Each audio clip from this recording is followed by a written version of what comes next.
Yan po yung ginagawa ko kasi natulog si Naknak. So, I make sure na i-try na ko yung ano ba, yung gift ko ni Daddy. Yan po yung birthday gift ko ni Daddy. Hindi niya alam. So, very relaxing.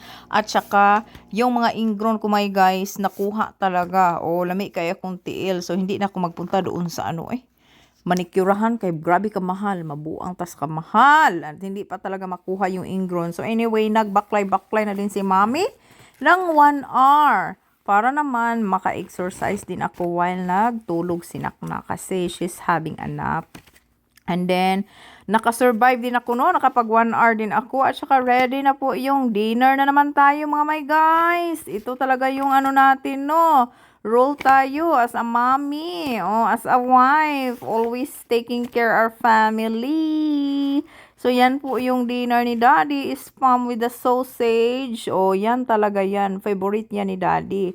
Sometimes I put chicken but I don't have my chicken ba is very frozen man. So, yan na lang po yung buti na lang. Kung ano lang dito na sa bahay mga my guys ko available, no? Yan talaga yung lulutuin ko. Tapos kaming dalawa ni Naknak, may pantat naman kami at saka may mang bean. So, survive na. Nakakatapos naman, tapos naman si Naknak nag-dinner. So, yun yang pantat, air fryer pantat. Yan kadadi talaga yan. Pang 2 days na yan niya. Ilagay ko lang yan sa refrigerator. Tapos, yan na po. Lamig kayo siya lang taon mga guys. Tapos, yung ano ba? Dalawa kasi yan sausage. Tapos, spam. Nilagyan ko na siya ng milk. Kung wala kayong creamy, lagyan nyo siya ng carnation. So, cream na. Nakalimut ko anong pangalan doon. Tapos, nilagyan ko din siya ng cream of cheese din.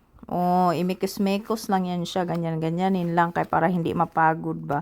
Ang cream of cheese. Half lang, gamay lang mga my guys. Tapos, yan na talaga. Nag-cream na siya mga my guys. Diba?